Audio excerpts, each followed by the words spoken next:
I don't want to skip the formalities today because a lot has to be said today about the arrogance of this scene. I don't understand where you coaches get off by acting this way. I really don't understand. So now it's time to check you. Because as far as I'm concerned, you tried to reason with you. You didn't want to listen. So if it's war you want, war it is. So let's get started. So back in the day, I used to work at a place called Ridiculously Fit, right? And y'all have known throughout my sports videos that I have been talking about certain situations from there and from other gyms that I've been to. All right, it wasn't compiled in one video like I'm doing today for those who do not know. Okay? So, with that said, Ridiculously Fit was a place that I couldn't wait to get out of. It was ignorant. The owner wanted you to pay him in order to work there. Yeah, you gotta love that, right? Wanted you to pay a rental to be there and then bring in your own clientele. So, meaning, you're really not making much money there as a trainer because the ass backwards policies. And I'll talk about this later because there's gyms who are still doing that. Okay? Trainers, you really got to get yourselves together on this. So, with that said, let me keep going, shall we? All right. Ridiculously Fit. They began to hire pedophiles. Not only was this person that I saw was a pedophile. Wait. Let me go back first. All right? They hired this guy coming out of jail who got out on a murder charge off a technicality. All right? Off a technicality. He used to apparently be buddy-buddy with Bernard Hopkins. As y'all know, big boxing star, a legend right now in boxing, as you know. Bernard Hopkins. Was buddy-buddy with him during his boxing time in jail. So that's where his credentials come from. And that's another thing we have to talk about. We will get to that later, about credentials and people getting a free pass in because of who they know. We'll talk about that later. But, with that said, this guy, we found out, not only did he beat the murder rap, right? But he was also, we found out, he was having sex with boys at the jails. So, like, kids that would be tried as adults and would come in, they were fresh meat, he would take advantage of. He would rape them. So, here's the thing. With all this going on, I gotta ask you, why are you having this guy work with kids? Why? This makes no sense. I'm completely floored by this. And just to let you know, it got worse. Because I had said, look, he's not an actual coach. He's here as a pedophile. You're putting all these kids in danger. You have to fire him.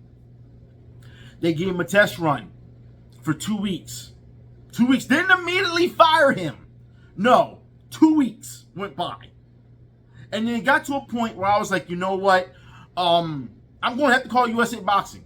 I'm going to have to report it. Because this is out of hand now. And they were like, well, we're going to fire him anyway because he doesn't know how to train. So that's why you're firing him. Because he doesn't know how to train. Not because he's a rapist. Okay. As you can see, this is the fuck shit I had to put together, I had to deal with when I was there. Okay? But I want to let it known that the place was talked about how it was being funded by drug money, drug trafficking. I cannot at all confirm or deny that. I don't know. That was what the community's been saying. I have no idea. All right? I'm not going to put it out there as if it's fact. I'm not going to do that. All right?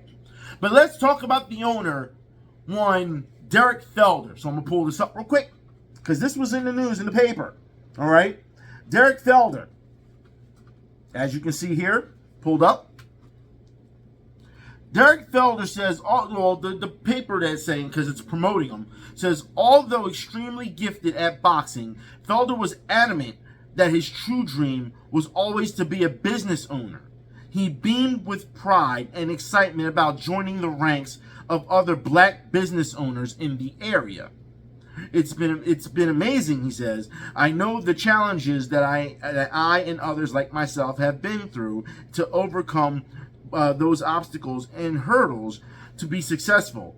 It's a blessing, said Felder. Now, as you can see in those pictures, we'll talk about it, all right?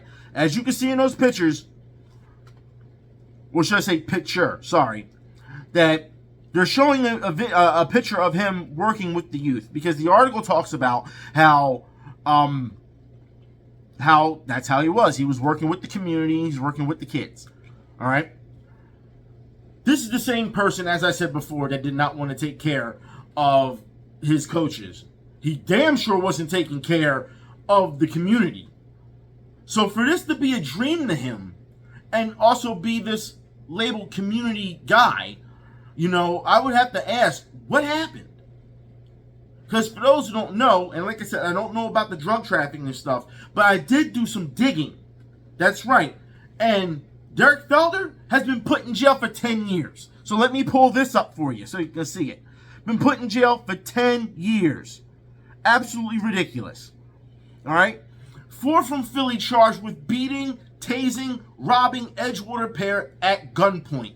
At one point, this article, not this article, but other articles that said it was also kidnapping. But I'm not going to charge him with that because I don't know the other crimes. It says authorities captured 4 Philadelphia men who said beat and tased 2 victims during a gunpoint robbery in Edgewater late last year. He has been convicted, all of them been convicted actually, of, you know, said stuff. Like I said, he's got 10 years for that. So, it goes to show you that, you know, they tout you as this person in the community, but then you're going, you know, around doing this type of stuff. Now, look, I don't know what the reason was. It had to be a damn good reason. But I don't know what the reason was, but this also tarnishes your legacy. It does. I mean, you weren't a good owner. I mean, don't get me wrong, you were not a good owner. You did not look out for your employees. You did not. You didn't look out for kids. You did not. I don't know if you want to blame the manager more for that than anything, but I would think that they wouldn't be able to hire that guy without your say-so. So you weren't good, but you know, looking out for your coaches. You weren't good at protecting the kids. So I don't understand where this article comes from that you were such a community guy and going against other black businesses. Look, it don't matter if it's black businesses or not. We're not leaning on a race, you know, the race thing. We're not leaning, you know what I mean? Like, no. Because if anything, you've fallen into the statistic that they've given you, that they throw on you. I don't know. I want to move on because, to be honest, he's not the most of my concerns. You know what I mean? He's doing his time quietly, and that's that, right? So let's move on. 365 Gym. Yeah. So not too long ago, for people who don't know who 365 is that's in here in Philly, all right, coaches have been fighting coaches. Why are coaches fighting coaches? I don't understand this. Like, don't get me wrong. There's some bad coaches over there. There's some good ones too. Like Coach Ivan is good. Coach Lewis is good. There are a couple good coaches over there. But to have coaches fighting each other, look. This is supposed to be about, you know, kids getting their work. That's what it's supposed to be about, man. Not coaches yelling at each other and causing fights. These are grown-ass men doing this. Grown-ass men. And you cannot tell me that this is okay. But there's more. You're hosting dog fights now. For those who don't know what dog fights is, it's putting up kids or adults and putting unlicensed, unsanctioned fights on. All right? That's what this is. So, with that said, you're having these kids fight. Now, I'm just wondering, are we sparring or are we fighting for free? Because there's a big difference. I don't understand.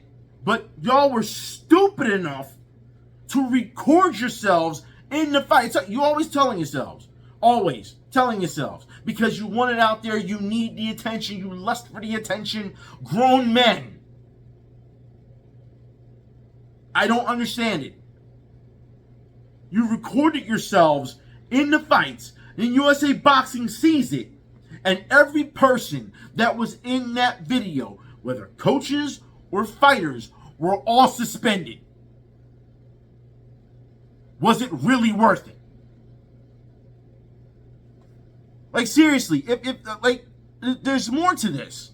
You're dogfighting with kids, and then apparently you had a problem with people stealing from you, at your register with your management, so the owner came down and beat him up.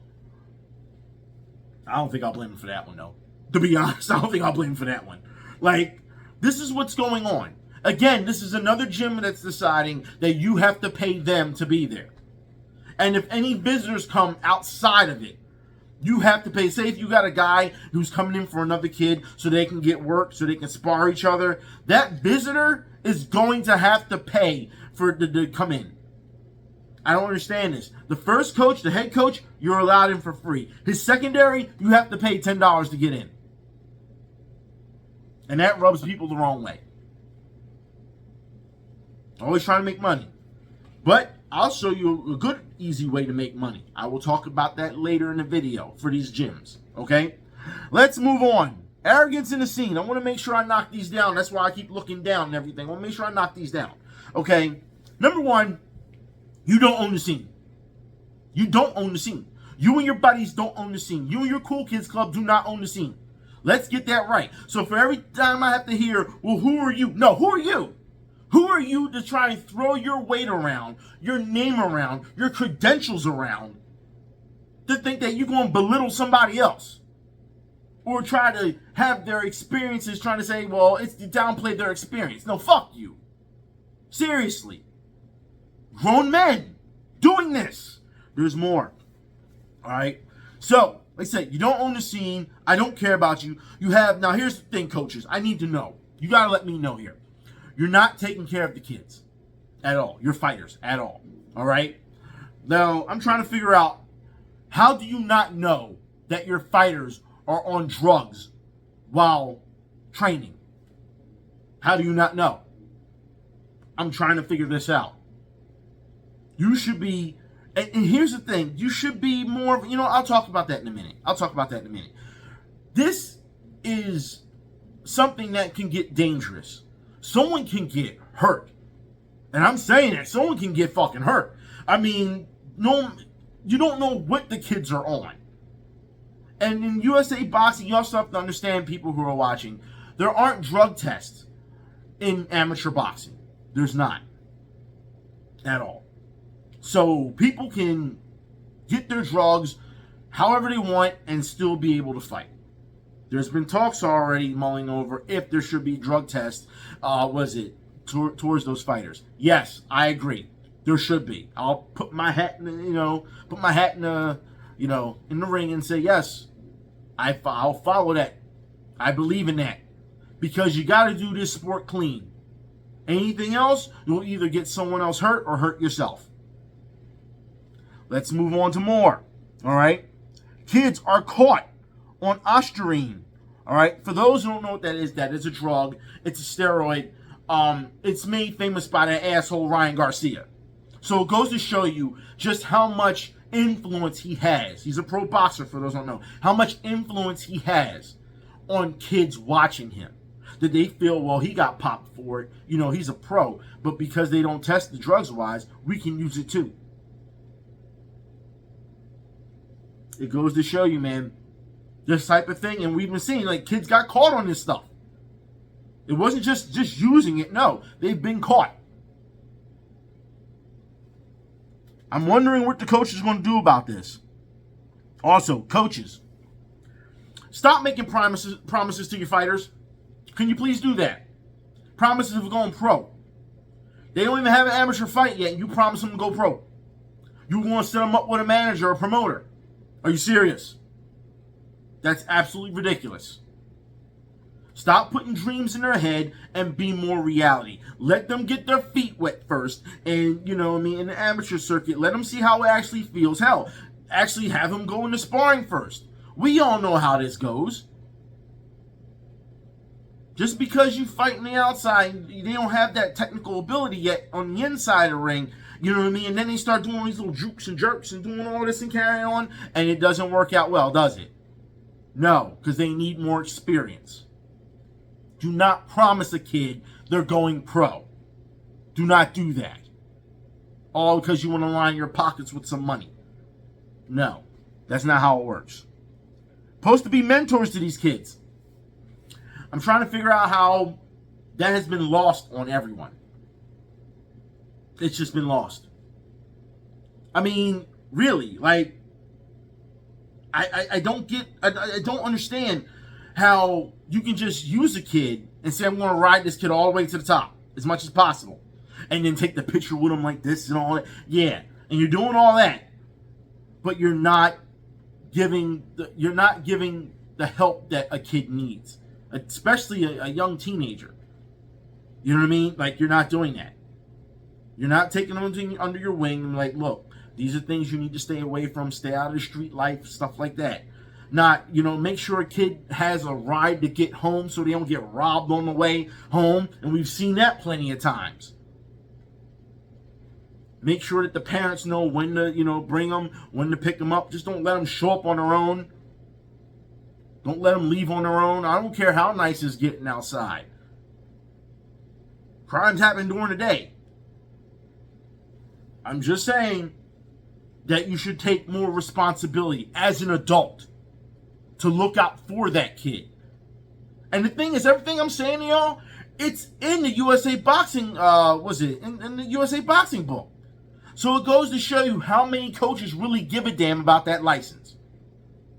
They just want the license so they can say, oh, I can fight. Not the fact that you can abuse a child during training. I saw one coach grab a child from behind like this and wrestle the kid down because the kid wanted to leave. You are not allowed to do that. You are not allowed. What you could have done is sat the kid down and said, well, you know what? We'll contact your mother or your father. It's just, there's no way. No way. I'm just saying these things happen. And yet, the approach of everything is off. So now I got to ask you, all right, you coaches, getting mad at weigh-ins. You get upset at weigh-ins. I don't understand this for sparring. I don't understand this. The weigh-ins are to make sure that everyone is safe. Their fighters and your fighters. You don't want to fight a guy that's like 20 pounds over. You know what I mean? Or people with their walk around me as opposed to someone getting ready for a fight. And then all of a sudden they're hard sparring and swinging at the fences. And then someone gets hurt and then they got to cancel their fight. No, we're not doing that. It's to look out for both parties involved. So I don't understand what's the problem with doing weigh-ins.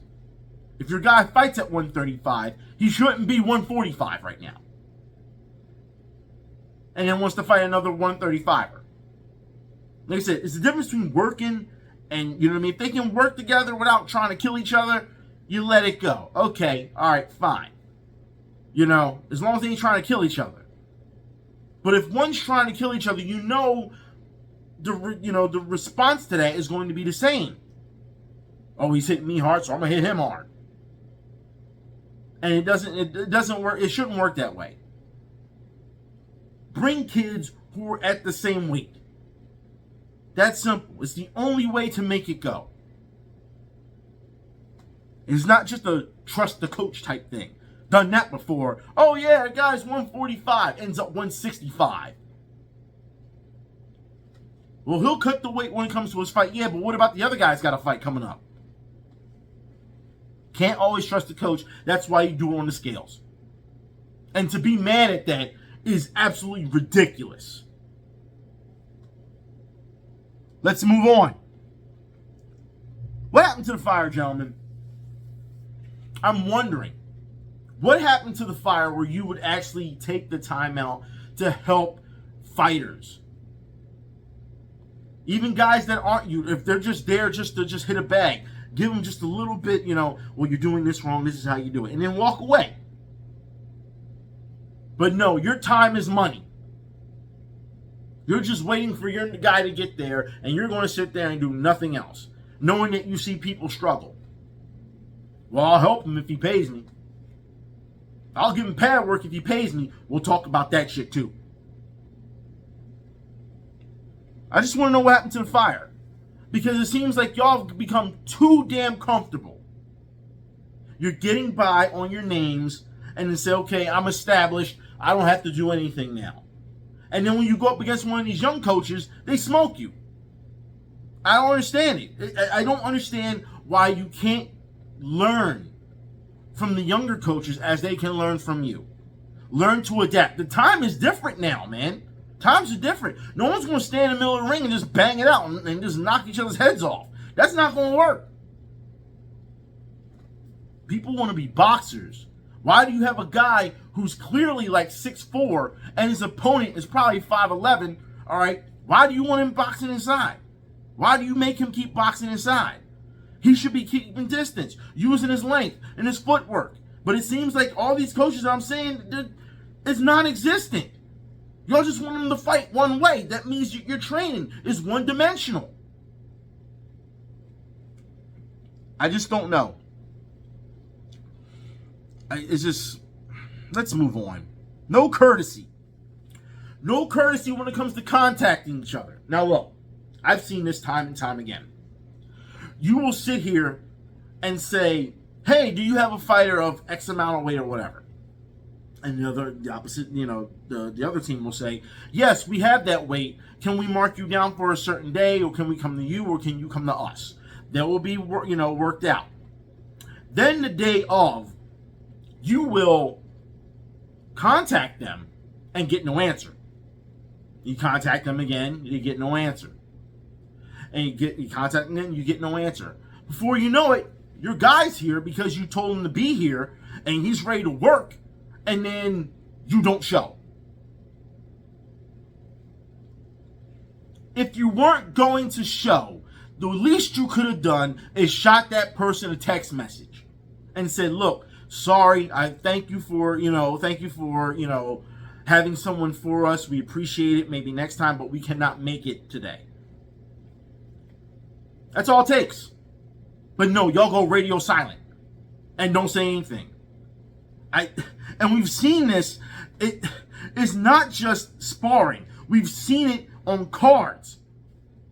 And I say this due to the fact that you will beg and beg for your fighters, because you just don't want to travel for one fighter. You want to travel for multiple fighters to be on the card and say, hey, we're going to show up. And then as the days leading up, you say nothing. And then the day of the show, you don't show up. You don't tell them when you're not coming, nothing. You don't show up. So the other guy's opponent, who's probably come from God knows where, Kansas, D.C., wherever, Florida, wherever, depending on where they travel from. Just an example. And yet their fighter didn't, their fighter show up, but your fighter didn't. And on top of it, it makes things harder for the officials, because then they have to scramble and try to salvage the card for more than what it is, because now you didn't show up. I don't know. And on top of it, most of you coaches don't even have your license, but you want to coach a corner. No, that's not how it's going to work. Or you'll use somebody else for their license and then say, I can coach a corner. We will start with this soon, because people need to understand real quick. No, fuck that. Let's get to it now, okay? I want to talk about Rock Horn. Should I talk about this now? No, I'll give you a little bit, because I have the way I have it marked down. I need to talk about certain things first, like I said. So let's talk about Schuler's Gym. Schuler's Gym. You're doing a disservice to your fighters. I don't understand it. You can't find matchups for your fighters. You're not calling enough around that your fighters need to call other places on their own to find work, which we know you're not supposed to do. You as a coach are supposed to do that yourselves. You in management, front desk, or whatever. You're supposed to do that yourself. That's what making connections are for. You don't have your fighter call places on their behalf of himself. That's crazy. I don't know what's going on here. Fighters are not supposed to call coaches. They're not supposed to. Hey man, do you have work from me? You know what happens when a fighter calls another coach at a gym? Depending on the gym, they may have some dogs there. They may have some dogs. And you're just trying to get work in. They may try to kill you in there, because you don't have a coach that's with you, or you haven't had a coach that has talked to the other, the other facility himself or herself. So now the fighter's just going in there just to throw hands and then gets mauled. Used like a piece of meat. And a lot of you gyms do that with your fighters too. You use them as pieces of meat where you just get punched on because your other fighter is getting ready for a fight. Therefore, you need to see how the other fighter works. You know what I mean? See if he's ready, he's crisp and sharp compared to the guy that's more inexperienced than him. That's ridiculous. Absolutely ridiculous. It's repugnant. But let's move on. Schulers, why don't you help your fighters get their licenses or renew their licensing? I've never seen a place that says, oh, well, you need to renew your license. Go do it yourself. Go on a computer and do it yourself. The fighter don't know what to do because they've been helped before. So they don't know much about the process. You're supposed to be able to sit down with them and let them know what's going on. That's what you're supposed to do. You're not just supposed to just say, fend for yourself. Especially when you want that person to start fighting for you. Oh, I got to fight for you, but you're going to have to, get your license first. Okay, well, point them in the right direction. Tell them, oh, no, you just got to go on the line and do it. That doesn't help them. Sit down with them. Take the time out with them. Show them you're trying to help. But no, all you're seeing is just, well, what I can get out of this guy. It's so disrespectful. I don't understand why fighters, they do this. I don't understand. Now, I want to move on. Let's talk about intimidation tactics. Okay? Now, we're going to get to a point where I'll say that in my experience, I've seen a number of coaches try to play intimidation tactics. Some who are also kind of crazy. One minute they'll say, oh, your fighter fought like shit, but then want to shake their hand. I've seen it. And, I tell a fighter, don't even bother. Don't shake his hand. He was against you. Now all of a sudden he's for you. I don't want to hear it. And it's disrespectful to me as a coach as well when you say something like that. You need to be more gentlemanlike. If you cannot talk to people at a civil level, then you should not be there. Period. People have been thrown out for less. Jesus. But let's talk about intimidation tactics. Now, as y'all know with the videos that I was posting up about the boxing and the fights and the interviews, there was one coach that I had a problem with. And we're going to talk about Rock Future Boxing. That's right. Now, Coach Johnson, I have no problem with Coach Johnson. He is humble. He does work with the community. He works with the kids a lot. He is not the problem over there. He's a good guy, solid guy, stand-up guy. He's not the problem. It's this piece of shit I have a problem with. This guy. Now, let me tell you guys, because I don't know his name. Let me tell you, all right, when I was doing interviews and everything, he came to me because he knew I was a coach. He came to me and he asked me, he said, can I bring the fighter that he was getting ready to coach, can I bring his dad into the corner so he can get a better look? I said, no, you can't. He got upset. I said, the reason why you can't is because he's not a coach. And he was like, but I'm an OIC. I know, and he tried to Hulk on me. And I'm looking at him like, man, if you don't go away somewhere because you're not making any sense. That's literally what I did to him. I was like, go ahead, be mad. If you're an OIC, then no one in the coaching corner can be in there unless you're a licensed coach. Bottom line, those are the rules. So if you're an OIC, what the hell are you asking me for? You know the rules. It makes no sense. Like I said, I don't know who this guy is, but clearly he's a fucking idiot. And then want to get, trying to get all tough guy with me. That's not going to work. That's not going to work, buddy. I don't know where you think it is. And the thing is, that's it. Just cast him over. Guess what he did? He took his ass back on over to the corner and stayed there with his other coach. Son's dad sat next to me. Like I said, they're lies. They're lies. That's what they are.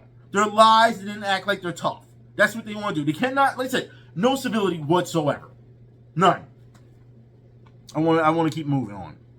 Misogyny in the scene. Let's talk about it. I understand this is a boys' club. I get it. But that doesn't mean it's right. Okay? Now, for those who have been watching my interviews and interviewing people, you will see that they have admitted it's been unfortunate that men have decided not to work with females due to the fact of them being female. That's simply as that. I will bring you more of a video of that in the future so you can hear it by their own mouths. That's right. So let's keep moving, shall we? So, not working with females, sorry. And I understand the majority of the place is male dominated, But guess what? Grow up. Grow up. Times have changed. I understand that you want to be with the old school type mentality. I get it, all right? But everyone should be accepted in this community. Everyone. This is not just, we're going to let certain people in and then other people not. This is what I talked about before, about them using their credentials or their connections. Listen, there's a lot of coaches in this scene that don't have their license, yet they're coaching kids. That's ridiculous. As you know, when you coach at other gyms, you're supposed to have your license. That's how you get more reputation. You're more reputable as a place. All our coaches are USA Boxing certified. That means they legit know what they're doing. Not, well, you know what? That coach is over there. He's a pedophile and all that. He rapes kids. But we're going to give him your kid and see if he can work with him. No. When you get your license, people, for those who don't know, when you get your USA Boxing license, that means your background check has also been, run. So that means if you clear your background check, you're cool. You're fine. You know what I mean? As long as you don't break that, the rules for child abuse and stuff like that. You know what I mean? You're good. However, if you can't get your license because of your background check, you're done.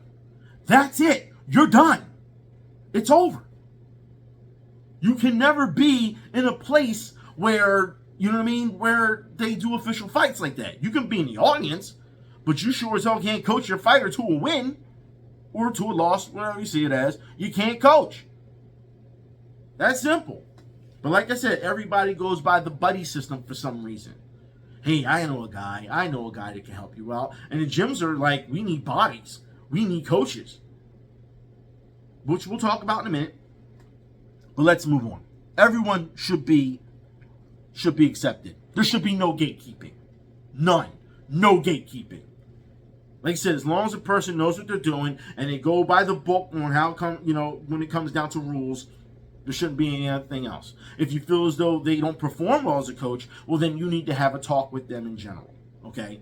This is not just, well, we're going to hand you, and I've seen it before, we're going to hand you an assistant, and the assistant is going to do all the work for you. And then you're going to sit here and say, okay, that's my guy. That's how we work. That's how we coach. Because you take the credit for something the assistant does. You shouldn't be doing that. Well, he's got to get his name up. How's he going to get he or she going to get their name up if you're hovering over them? What? Until you give them a nice little rub and say it's okay? That's not how it works. Let's move on. Coaches. Let's talk about this real quick. The archaic system when it comes to paying coaches. Let's talk about this. Now, as I said before, you have places that want to charge coaches in order to be there. Or what they want you to do is they want you to run a class so that it offsets so you can be there for free. That's not how it works. Owners, you need to pay your coaches for the work. That means you need to pay them either by the hour or by the week. It's that simple. There's no ifs, ands, or buts like this. The only reason this system is still around when it comes to coaches is because people let it be around. That's what it is. Hell, you can pay them by the day for all I care. You know what I mean? Like, it has to change. Don't charge coaches fees to be at your gym. Why? Because you need them. You need them to bring in clientele. Or you have clientele but no coaches. We've talked about this not too long ago. All right. Coaches have to stop charging for pad work. This is what I want to get to. Stop charging for pad work. I mean, you guys charge up to like $165 for pad work because you're not making much money on the back end when it comes to the gym and when it comes to when it comes to, having a fighter under your wing. You don't pay much. They pay by monthly. So you still need to make ends meet. I get it. But here it is, if the owners get together and understand that, look, this is how we should pay people, they would keep more coaches around instead of coaches hopping from one gym to the next. It's archaic. The system needs to change. It does.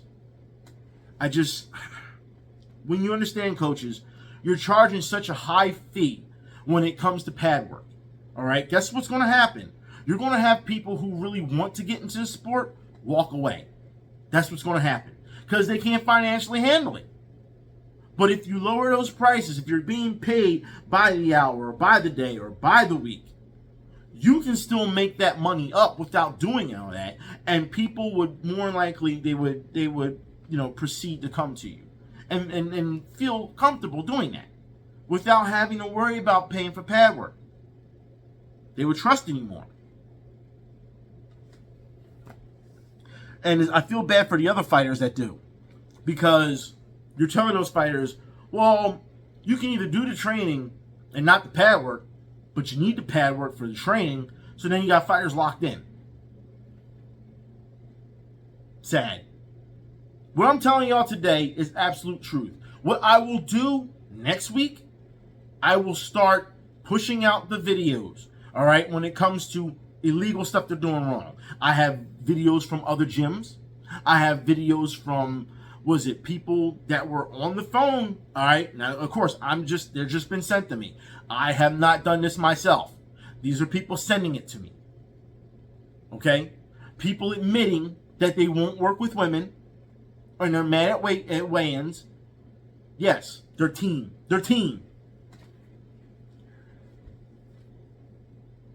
Again, you were grown men. You were people with children. Some of you with grandchildren. And this is how you decide to operate. This is not a dog-eat-dog situation. It's not. As much as you want to say, I'm going to cling on to, this is my guy, and that's it. No, I've seen it before. You can cling on to a guy and say that's it, but as soon as he's getting ready to go pro, he signs with someone else and leaves you in the dust. I've seen it.